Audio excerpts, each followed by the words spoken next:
Are those wild berries? Which means we found food! Yes! I told you, Barry. All right. Let's go back and watch this at 1/4 speed now. All right, here we are. Sausage Party, Episode 2, Season 2. One of the episodes that I supervised back in 2022, 2023. And we are looking at the section now where they have arrived at the town where all the food was supposed to be. Jack took them here, took Frank and Barry and Sammy, and there's no food there. It's a wasteland. It's desolate. Everybody is not happy about this at all. So what we're going to do is we're going to watch a 3-minute section. This is part 5 out of 6 parts for this episode. And what's going to happen is our characters are going to find the wild berries. And the wild berries are a whole nother branch of food that it was kind of a mystery, kind of a legend. They didn't really know that they existed. But here we are with Barry, and let's pick up where we left off. So Barry is tracking down what happened to the food. A cookie crumbled here. And of course, the animators all had such terrific acting skills and using reference, filming themselves and making characters match whatever they would film out. Rolling around on the ground, sticking out their tongue. Barry here, he's very melodramatic. He's trying to reconstruct the what happened, figure out what happened with the crime here. So he's thinking, okay, running, pitter-patter, pitter-patter. He's acting it all out in his mind, miming it out, thinking it through. Then they were dragged. Yes, he goes to the next step. And all the camera work here, look at this camera. We have so many cameras close to the ground because the food are all very small. Gives us a sense of scale, gives us a sense of the world being large and intimidating. And also, whenever we see Jack, it gives us how big Jack is.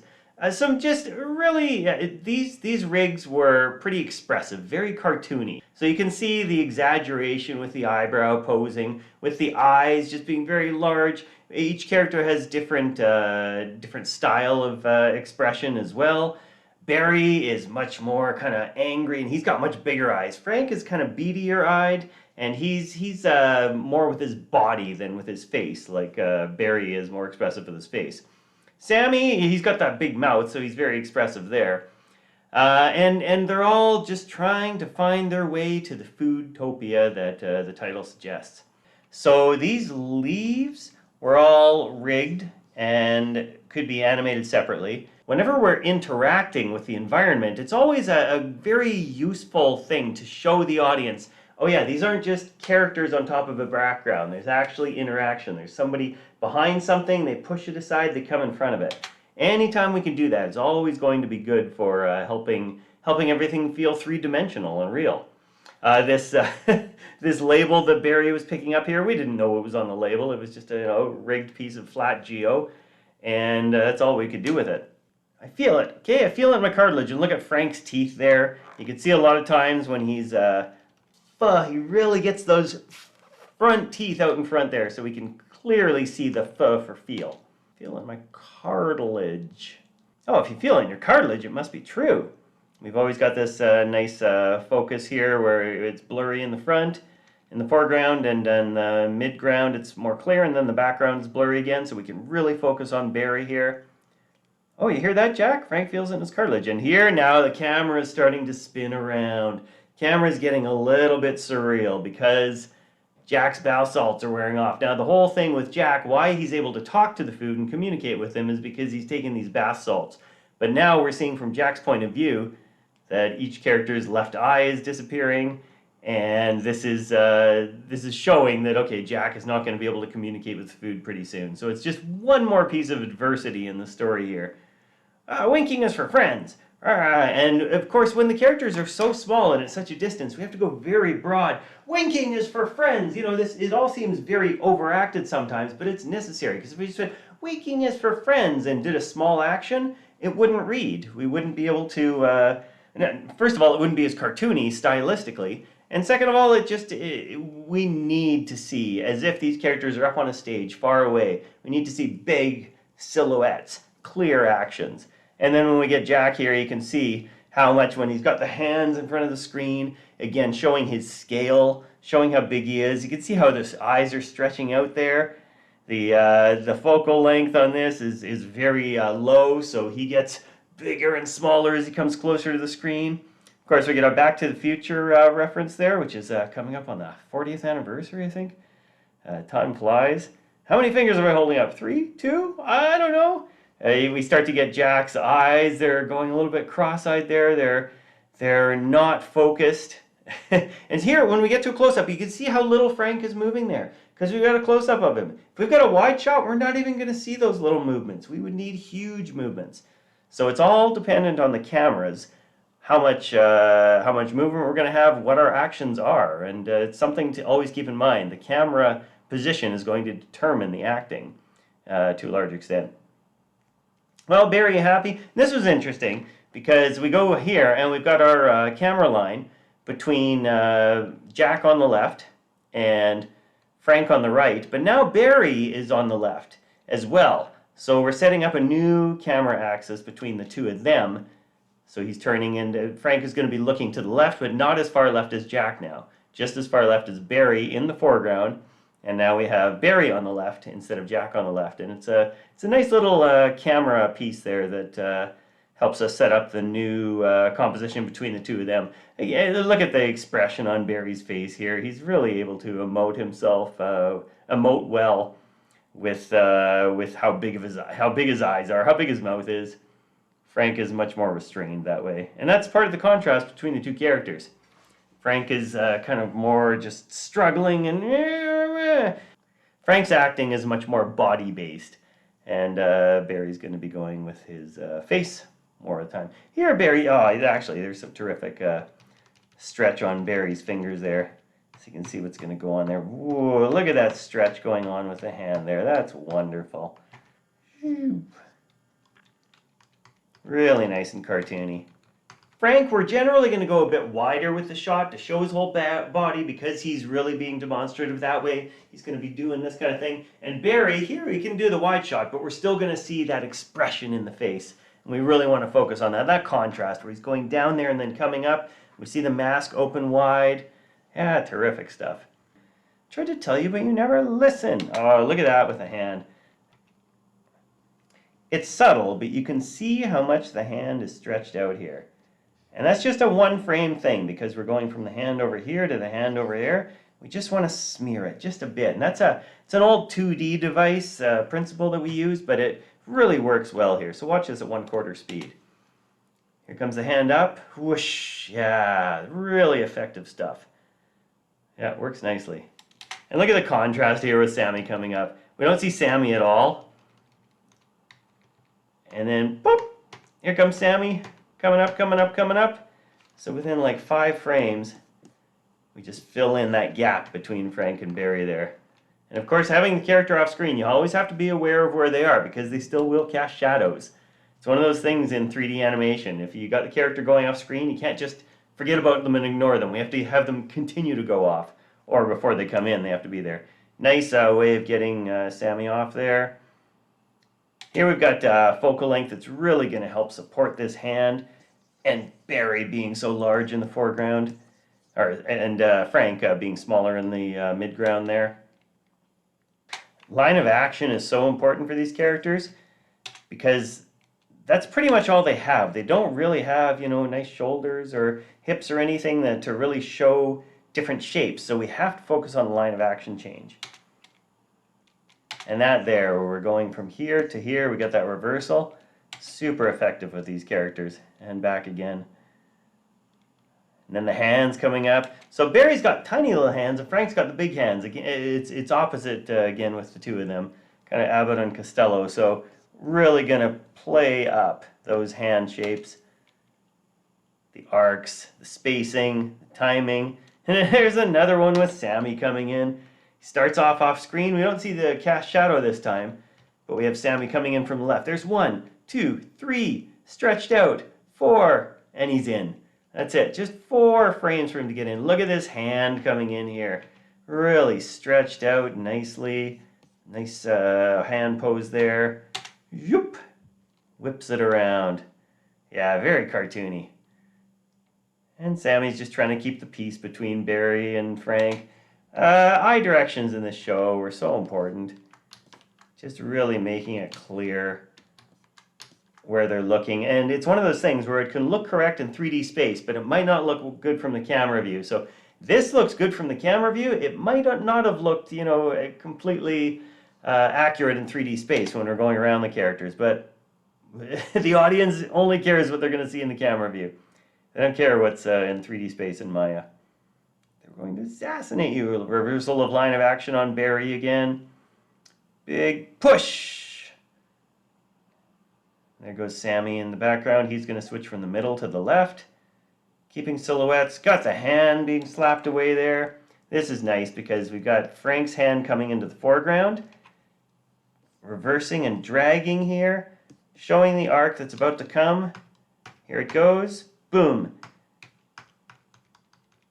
And Barry just reacts to the hand being slapped away. And now Sammy's going to lead for our next story point. So he's the one motivating this camera move here. So he's doing a big blink and turn, looking to screen left. They're fighting on the right, not moving too much because we want to be focusing on Sammy and what he's focusing on there. So now we see all the leaves rustling. I was the only one trying to make a difference. Go on and on with Frank and back to Sammy. Can't forget about Jack. We got to have him in the background just so we don't forget about him. Nice continuity on Sammy there. Sammy's in the background, but he's trying to tell everyone there's something important going on here, you guys. Come on. Big eyes on Barry there. Contrast, line of action. Look at those hands. Great stuff as he's coming out here. Drag those fingers. Make it big. Nice and cartoony. He's got such interesting teeth too. And this is a nice shot because it gets all four characters together just to show that here's the four of them and they may be bickering, but they're a team and they're all about to meet something that's not on their team. Keeping the silhouettes clear. Frank and Barry and Sammy. We've got some overlap with Jack and that's fine. He's huge. Can't keep him in clear silhouette all the time. These wild berries were...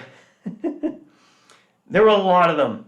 And so a lot of these were animated in crowd simulation. All these ones here, I think we had a maximum of about 20 wild berries in any given shot that were actually rigged that we would pose and animate. And anything beyond that was all just simulated. And the simulation team did a terrific job to make sure that it was populated fully. And it's one of those things where as we're animating it, we're just kind of saying, okay, well, here's a proxy pink box, and this is going to represent all of these wild berries. Equal numbers red and blue. Walking forward, these are cycles that were canned off. So here we've got the wild berries in the foreground. These would have all been hand animated and keyed individually. And then we've got our 1 liter wild berry. Is it a gooseberry or whatever the yellow one is? Some nice drag on Frank's huge hands again.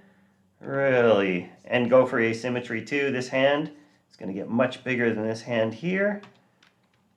Come up faster, drag those fingers, and this one's already arrived, and this one's fingers are still dragging. Really nice contrast there. Whoosh. We found food. Yes, he's so happy. This is what he's been trying to do all this time. Look at that. Ah, look at the line of action here again. Here's Frank, and whoosh. There's Frank, towering over Barry. I told you, Barry. Keeping the silhouette as clear as we can. Okay, new friends, I am Frank. And we get away a lot of times with, as long as we have posing continuity and we have story continuity, a lot of times you can get away with shifting characters. So you can see how close Frank is to Barry here. And we cut to here, and we're just going to assume that time has passed. And Frank is over here. If Frank was still just back here, this would not have near the impact as, you know, as him being up here now. He's just like, hey, I am Frank, but it's like you'd have to walk forward, 15 steps to get to where they are. So this is one of those things where it's a cheat, but audience isn't really going to notice it. They're going to feel the emotion that we are putting across for our story, and that's what matters most. And we need Frank to be much closer here. We need him to be separated from the group somewhat because we're focusing on shots like this. We need all the rest of them to not be involved in these shots when Frank is talking to the wild berries. And these rigs were, like I say, even though they were pretty simple, as soon as you got 20 of them into a scene, it really started to slow the scene down. And that's just, technical challenges, as you always have. So here we only want to see Frank. We don't want to see Jack and Barry and Sammy in the background. We just want this to be between them and Frank, because Frank is this, he's optimistic, he's kind of a jerk sometimes, but he's also very idealistic, and he's thinking, oh, we can go make this work, and we've got some friends, so we just want to set this up between him and them. Plus, we don't want to have characters standing in the background doing nothing. It's gonna take resources away from other scenes. So here now, we're gonna show the rest of the characters in the background and show their reactions. Sammy is kind of like, hey, this might be okay. Jack is cautiously kind of, well, maybe he's the bath salts are wearing off, so who knows what he's thinking. Barry is suspicious. Hanging a yup job. These guys don't look happy. Look at their teeth. Scary teeth. Oh, group hug. And now we get the point where Barry is running up and dragging Frank away from there. If Barry was standing right here beside Frank, it'd be like, oh, come on, Frank, let's get out of here. But because he has to run up, it's so much more dramatic and interesting. Woof, big jump. Drag him off. Ah, yeah, and look at that way he drags him off there. It's just part of the cartoony aesthetic. Yep, there goes the head. Dragging that hand behind. And gone. Of course, we have to keep them moving, keep them moving, keep them moving, so that shadow disappears gradually there. And of course, Jack is still trying to figure out what's going on. And here's where we get the simulation involved. So, wild berries like this one, a few in the front, they're going to be hand keyed. You can see how much we're squashing and stretching them here. Sometimes really squashing and stretching them to an extreme. Just the animator's really having fun with it. Like that is an extreme wild berry there. There's the mouth, there's the eyes. And yeah, it's the kind of project you can do that on. You can have that kind of fun with it. And all of these ones back here, all be simulated. And all kinds of, oh actually, you see this one here, this would be hand animated as well. Giving us the contrast. But all these wild berries back here, if we had to, we couldn't even move the scene if we had these in the scene for real. And now the camera's going to start to get really busy and active. Whoa, pan up to Jack there. Follow Jack as he goes. Here comes some wild berries. Panning, rotating. Or panning is rotating. Panning, dollying, following along here. We cut to the front of everybody. Characters are all going to run past us. Here comes all that simulation. Oh, over the roots, over the... And you can see, I mean, if we're going to go frame by frame, yeah, we could start to, nitpick some of the technical challenges here because, well, most of them, we were thinking, I think originally about putting run cycles on them all, and it was just going to be, first of all, it was just going to be everyone running on the ground, which would be very flat and boring. So they fortunately came up with this terrific solution of having them bounce. But then, of course, having the wild berries bouncing is like, well, we're going to get collisions.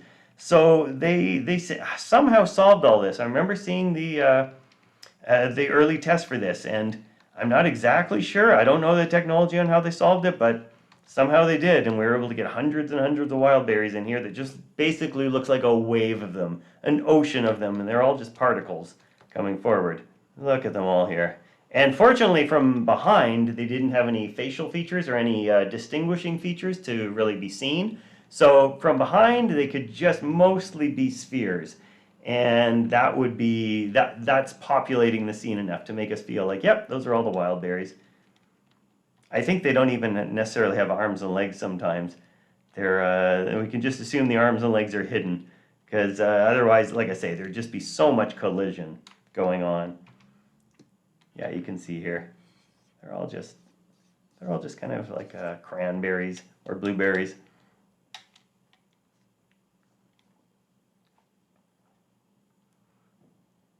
Big trap for Jack. We had to slow the camera down there enough to see that. And these traps are going to come down fast. Here comes one log.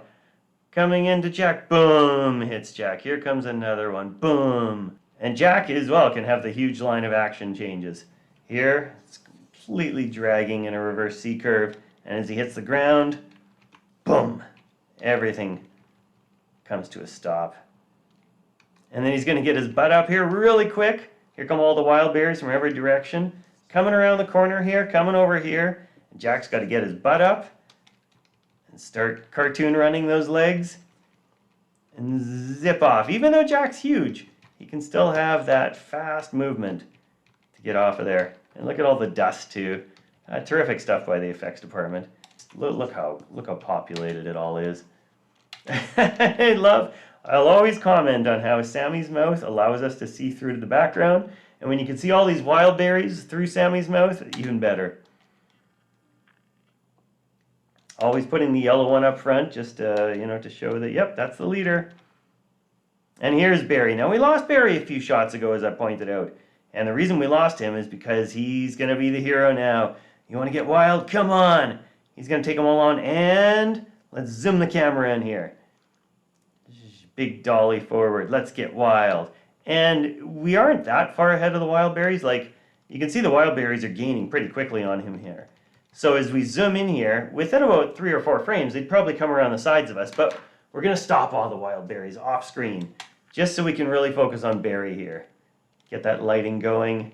Let's get wild. And then, the wild berries are 20 feet back. It's all part of the story. We want to build the suspense. We don't want to go with strict continuity if it's not going to work for the story. Look at all those simulated wild berries. Here they all are. And they're going to go around Barry. He's like, wait, what? He was all ready to fight them all. He was bravely, completely, ignorantly ready to fight them all. But it turns out, oh, they just want the human. Okay. Sammy and Frank on the left there. The wild berries are all continuing past them. And yeah, there go the wild berries. The simulation is done, and we're going to assume all the wild berries are past now. And, oh, look at that. They're only attacking Jack. I actually got kind of worried.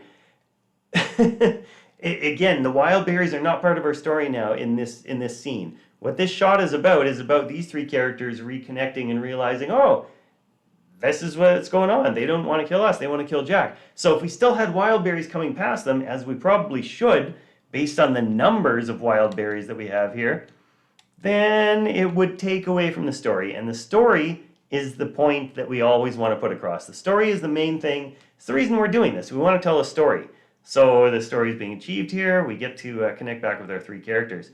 From here to the end of the episode, with the wild berries attacking Jack, how did they get away? What did they find next? It's all part of the exciting Season 2, Episode 2. Go check it out on Amazon Prime if you haven't seen it. Thanks for checking out the animation breakdown. It's one of those things that I've said it lots of times, but animation is fun. I think everybody should animate. It's storytelling. It's a way of... It's another language of communicating meaning to people. And animation is boundless, only bounded by our imagination. And it's a wonderful career to be in, and it's changing too. Lots of new things going on these days. So thanks for checking it out, and see you next time.